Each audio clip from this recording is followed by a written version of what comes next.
आज हम 20वीं सदी के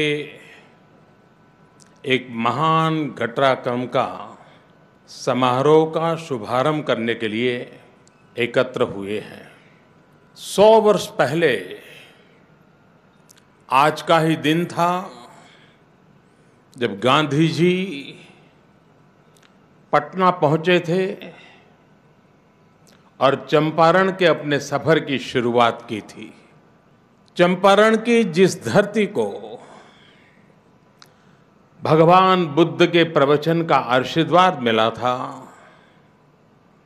जो धरती सीता माता के पिता जनक के राज का हिस्सा रही थी, वहां के किसान कठोरतम स्थिति का सामना कर रहे थे। न सिर्फ चंपारण के किसानों को, शोषितों को, पीड़ितों को गांधी जी ने एक रास्ता दिखाया, बल्कि पूरे देश को यह एहसास कराया कि शांतिपूर्ण सत्याग्रह की क्या शक्ति होती है। दोस्तों, हमारे देश का इतिहास सिर्फ कुछ व्यक्तियों तक सिमटा नहीं रहा है, सिर्फ कुछ परिवारों तक सिमटा नहीं रहा है। हमारा देश का इतिहास बृहत, व्यापक है। एक ऐसा इतिहास जो नए रूप और संदर्भों में बार बार लौटता है और हमें मजबूर करता है कि हम अपनी आंखें खोलें और अपने राष्ट्र की गौरवशाली संस्कृति परंपरा को पहचाने। इतिहास के कुछ पन्ने ऐसे होते हैं कि वे जब भी आपको या आप उनको छूते खोलते हैं तो आपको कुछ नया बनाकर जाते हैं। इसे पारस्पर्श कहते हैं, इतिहास का पारस्पर्श। चंपारण सत्याग्रह ऐसा ही पारस है। इसलिए बहुत आवश्यक है कि हम ऐसे ऐतिहासिक अवसरों को जानें, उनसे जुड़े, हो सकते तो उसे जीने का प्रयास करें। अब यहां एक प्रदर्शनी का उद्घाटन किया गया है। ऑनलाइन इंटरैक्टिव क्विज का आरंभ हुआ है। नृत्य नाटिका भी प्रस्तुत की गई है। चंपारण सत्याग्रह के 100 साल पूरे होने पर होने वाले ऐसे कार्यक्रम सिर्फ औपचारिकता नहीं है, ये हमारे लिए एक पवित्र अवसर है बापू के आदर्शों से प्रेरित होकर देश हित के लिए खुद को संकल्पित करने का, समर्पित करने का। साथियों, हमें अब महात्मा गांधी को श्रद्धांजलि के साथ साथ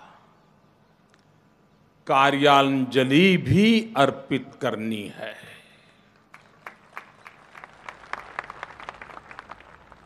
अपने कार्यों को उन्हें अर्पित करना है और उसके सबसे बड़ा माध्यम है स्वच्छाग्रह।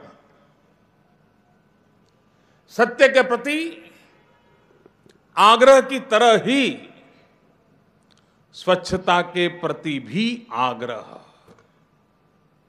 दोस्तों, 1917 में 1917 में जब गांधी जी चंपारण गए तो उनका इरादा वहां बहुत लंबे समय तक रुकने का नहीं था।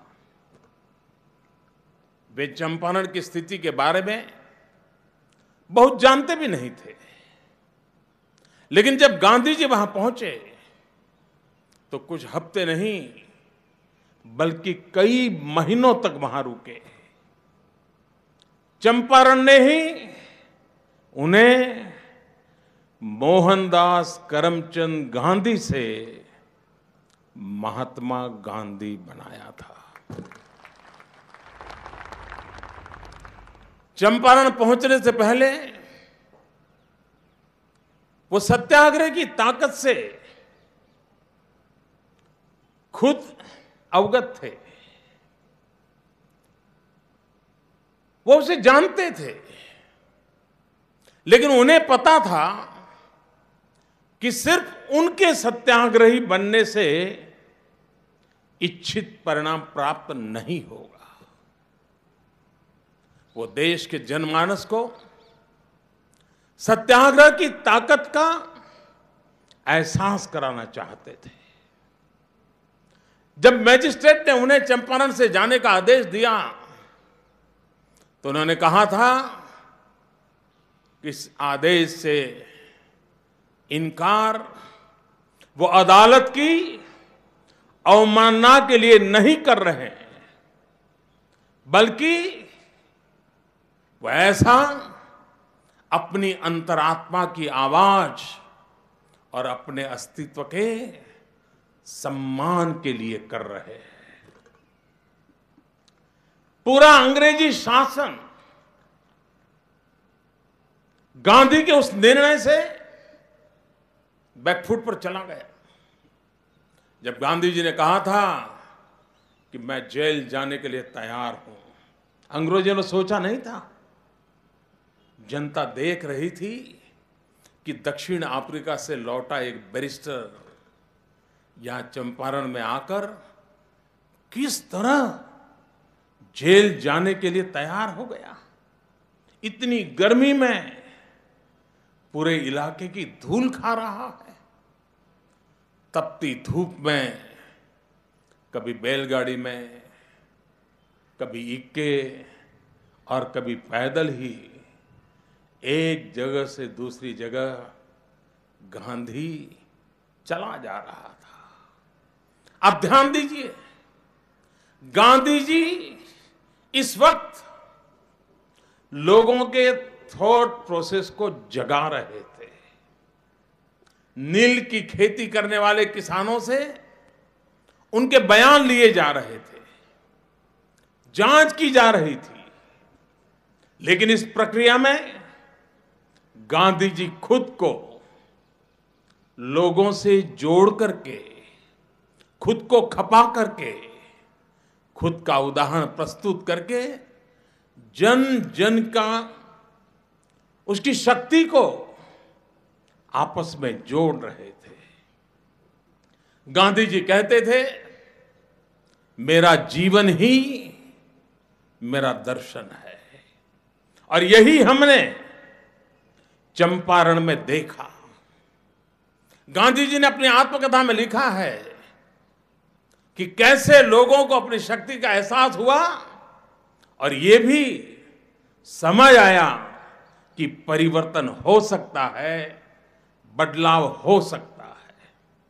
उन्होंने लिखा है, 100 साल से चले आने वाले 3 कठिया कानून के रद्द होने ही नील की खेती करवाने वाले अंग्रेजों का राज अस्त हुआ। जनता का जो समुदाय बराबर दबा ही रहता था, उसे अपनी शक्ति का कुछ और भान हुआ और लोगों का ये वहम दूर हुआ कि नील का दाग धोने पर भी धुल नहीं सकता। यानी कि ऐसी स्थिति जब लोग ये मानने के लगे कि कुछ हो ही नहीं सकता, कुछ परिवर्तन आ ही नहीं सकता, उसे गांधी जी ने लोगों का भ्रम कहा है। इस भ्रम को उन्होंने तोड़ा और लोगों को अपनी शक्ति का एहसास कराया। भाइयों और बहनों, गांधी जी मूल रूप से स्वच्छाग्रही थे। वो कहते थे, स्वच्छता आजादी से कहीं अधिक महत्वपूर्ण है।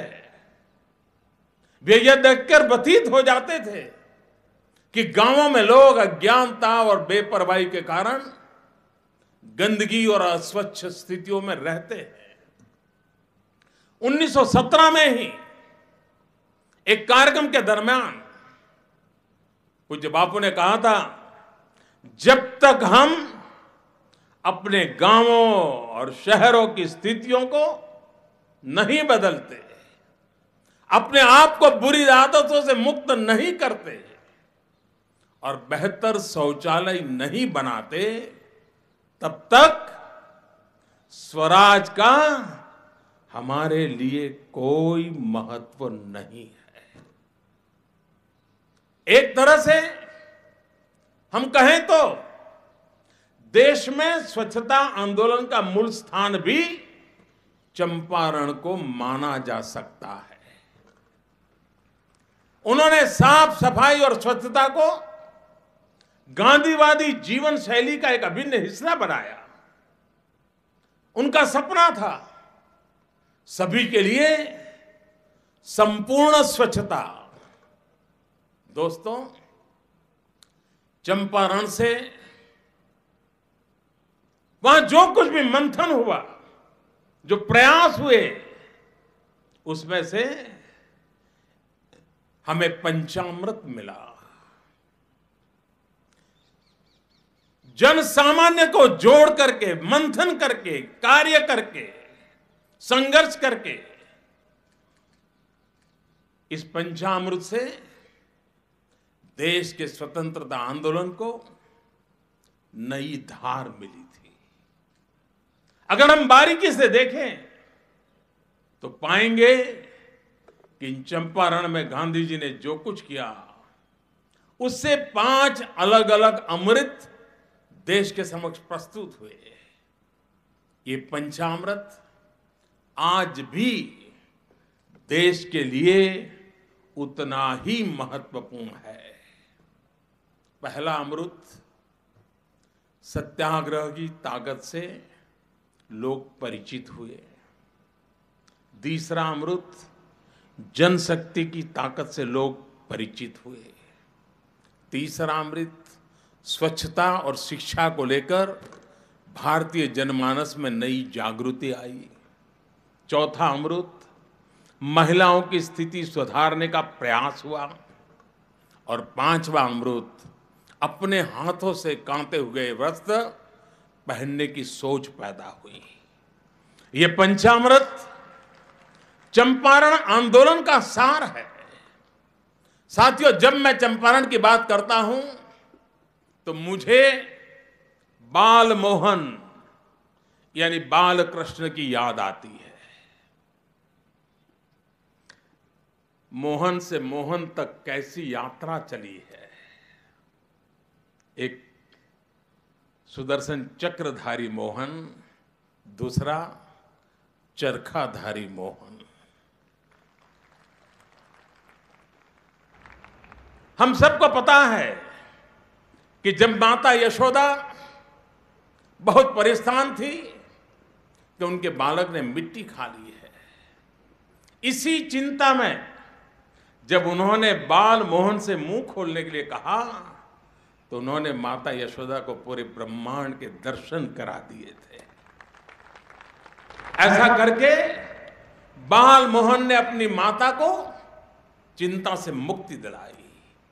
जब मैं चंपारण की बात करता हूं तो मुझे किशोर मोहन की भी याद आती है। वो चक्रधारी मोहन जब किशोर था, जिसे हम कृष्ण के रूप में जानते हैं, जो रास लीला करता था, बांसुरी बजाता था। किशोर मोहन ने जब घनघोर बारिश से गांव वालों की रक्षा के लिए गोवर्धन पर्वत उठाया तो बाकी बालों से भी कहा कि आप भी अपनी लाठी लेकर के खड़े हो जाइए, तब जाकर के गोवर्धन उठेगा। जब गोवर्धन पर्वत उठा तो हर एक को लग रहा था कि वो मेरी ताकत से उठा है, मेरी लाठी से उठा है। और ऐसा करके किशोर मोहन ने जन जन को खुद की ताकत और सामूहिक ताकत से परिचित कराया था। ठीक इसी तरह हमारे मोहन महात्मा गांधी ने लोगों को गुलामी की चिंता से मुक्त किया, उन्हें वो रास्ता दिखाया जिस पर चलकर आजादी मिल सकती थी। हमारे मोहन ने लोगों को जनशक्ति को जगाया और उन्हें सत्याग्रह से, स्वच्छाग्रह की शक्ति से परिचित करवाया। जनशक्ति जागरण के इस अभियान में बापू ने महिलाओं को भी बराबर का सहभागी बनाया। चंपारण में ही महिलाओं की स्थिति देखकर वो ये सोचने पर मजबूर हुए कि क्यों न लोग अपने ही हाथ से धागा बुने और खुद वस्त्र बनाएं। वो इसे सशक्तिकरण का भी एक जरिया मानते थे। खादी के विकसित होने के पीछे महात्मा गांधी का चंपारण प्रवास भी बहुत बड़ी वजह रही है। साथियों, सत्याग्रह ने गांधी जी के नेतृत्व में हमें आजादी दिलाई, किंतु स्वतंत्रता के बाद गांधी जी का स्वच्छ भारत का सपना अधूरा ही रह गया था। 7 दशक बाद भी हम इस बुराई से मुक्त नहीं हो पाए। इसलिए जब 2014 में मैंने लाल किले से हर घर में शौचालय की बात की तो लोग हैरान थे कि किस तरह की बात क्यों कर रहा हूं। दोस्तों, स्वच्छ भारत मिशन बापू के अधूरे सपने को पूरा करने का ही अभियान है। यह सपना लगभग 100 वर्षों से अधूरा है और अब हमें इसे मिलकर के पूरा करना है। मुझे खुशी है कि आज स्वच्छ भारत मिशन के जरिए देश के लोग बापू के सपने को पूरा करने के लिए उठ खड़े हुए। स्वच्छ भारत अभियान सच्चे अर्थों में एक जन आंदोलन बनता चला जा रहा है। समाज का हर वर्ग इस स्वच्छाग्रह से जुड़ रहा है। जब स्वच्छ भारत मिशन शुरू हुआ था तो उस समय केवल 42%, 42% ग्रामीण आबादी ही शौचालयों का उपयोग करती थी। अब आज ये बढ़कर के 63%, 63% हम पहुंचे हैं। पिछले 2.5 सालों में 1,80,000 से ज्यादा गांवों में 130 जिले खुद को खुले में शौचालय से मुक्त घोषित कर चुके हैं। अब राज्यों में भी एक होड़ सी शुरू हुई, एक प्रतिस्पर्धा शुरू हुई कि कौन पहले खुद को खुले में शौच से मुक्त या ओपन डेफिकेशन फ्री राज्य घोषित करता है। आज की स्थिति है कि सिक्किम, हिमाचल प्रदेश और केरला पूरी तरह ओडीएफ उन्होंने घोषित किया है। गुजरात, हरियाणा, उत्तराखंड और कुछ अन्य राज्य भी खुद को खुले में शौच से मुक्त घोषित करने की ओर बहुत तेजी से आगे बढ़ रहे हैं। बहुत जल्द हमें उसके भी समाचार पहुंचेंगे।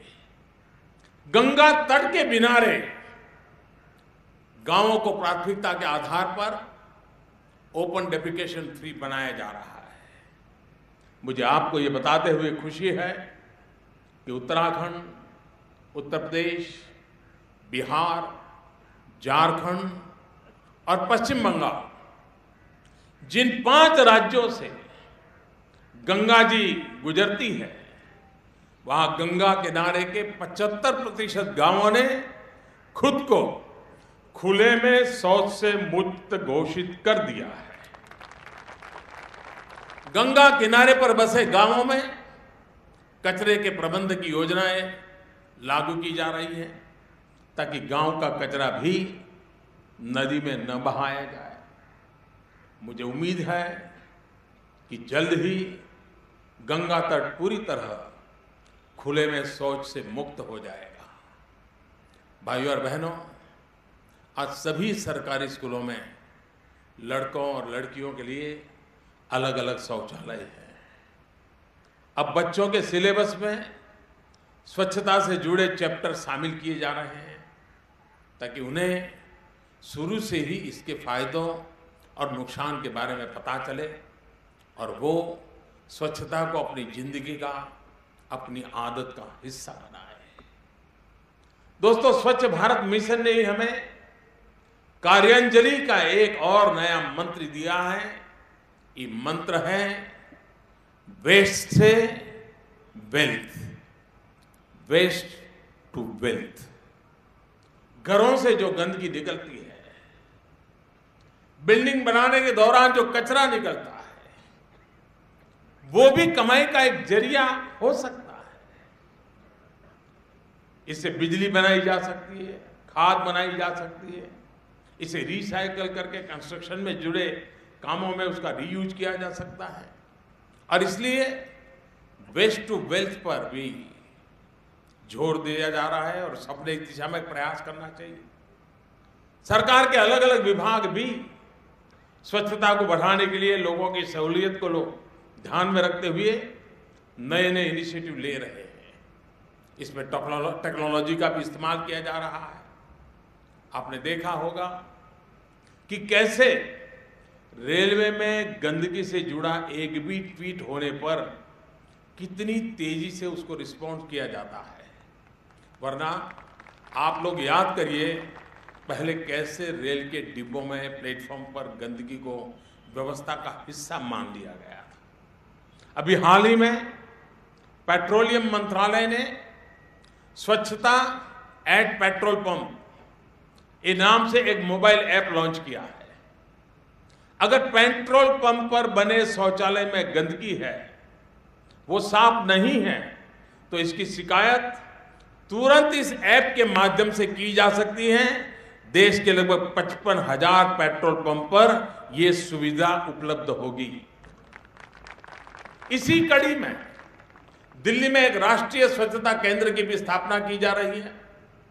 एक केंद्र स्वच्छता अभियान से जुड़ी सभी जानकारियां, आधुनिक तकनीकें लोगों तक पहुंचाने में मददगार साबित होगा। दोस्तों, अलग अलग स्तर पर गवर्नमेंट से लेकर गांव तक स्वच्छात्र का अभियान इस समय देश में छिड़ा हुआ है। ये अभूतपूर्व प्रयास है। अब लोगों के थॉट प्रोसेस में आ रहा है कि गंदगी नहीं फैलानी है। बच्चे बड़ों को टोक रहे हैं, शिकायत कर रहे हैं, और इसलिए स्वच्छता स्वच्छाग्रह इस अभियान को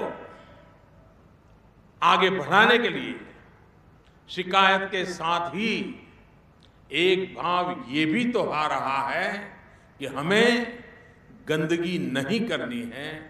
अपने आसपास घर, दफ्तर, सड़क, शहर को साफ रखना है। स्वच्छता के प्रति ये भाव ही स्वच्छाग्रह है। स्वच्छता के लिए किया गया कार्य ही बापू को कार्यांजलि है। दोस्तों, गांधी जी सिर्फ व्यवस्था परिवर्तन नहीं, मूल्य परिवर्तन भी चाहते थे।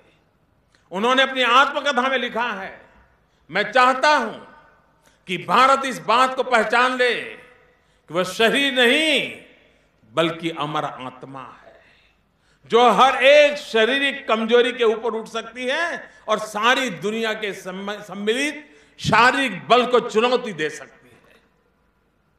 हमें देश की आत्मा को पहचानना होगा। बदलाव आ सकता है, इस सोच के साथ आगे बढ़ना होगा। जितनी ये सोच मजबूत होगी, उतनी ही न्यू इंडिया की नींव मजबूत होगी।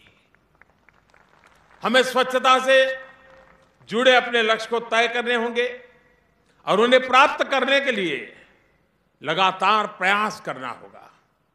कोई वजह नहीं है कि भारत की पहचान एक अस्वच्छ देश के तौर पर रहे। कोई कारण नहीं है कि हमारा देश स्वच्छ नहीं हो पाए। कोई कारण नहीं है कि हम स्वच्छाग्रह के इस अभियान को पूरा न कर पाए। महात्मा गांधी से एक स्वच्छ, स्वस्थ और खुशहाल भारत का सपना प्रत्येक भारतीय का सपना होना चाहिए। इस मिशन की सफलता ही बापू को सच्ची श्रद्धांजलि और सच्ची कार्यांजलि होगी।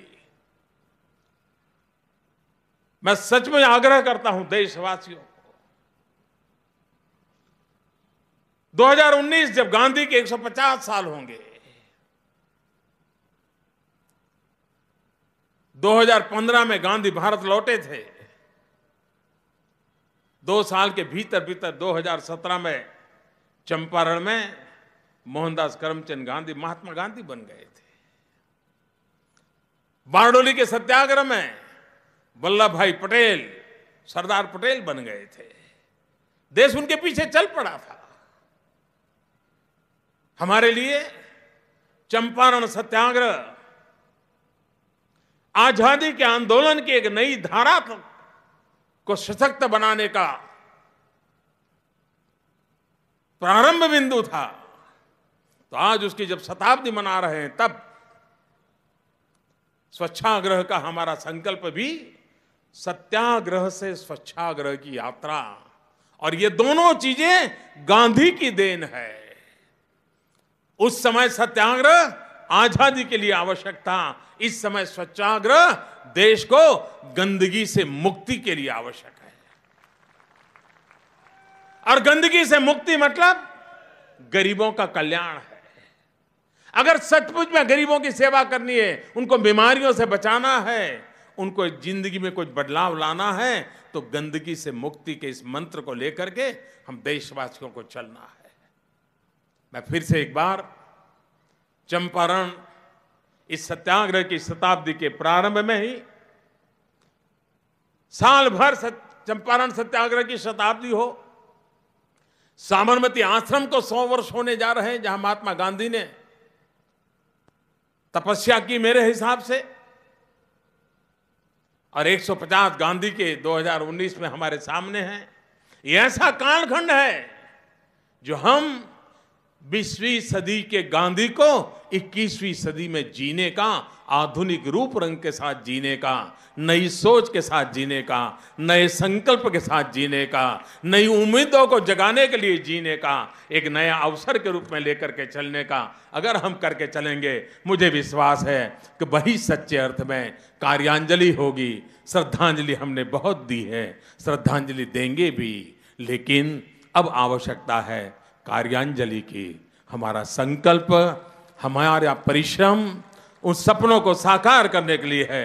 हमारी नित्य निरंतर कोशिश है उस कार्यांजलि के द्वारा बापू के सपनों के भारत को हम अपनी आंखों के सामने देख सकते हैं। इसी एक भावना के साथ इस महान अवसर को देशवासी जी करके दिखाएं, इसी एक अपेक्षा के साथ मैं सबका बहुत बहुत धन्यवाद करता हूं। वंदे मातरम, भारत माता की जय। मेरे गले पे छुरी भी रख देंगे तो नहीं बोलूंगा मैं, क्योंकि हिंदुस्तान के कॉन्स्टिट्यूशन में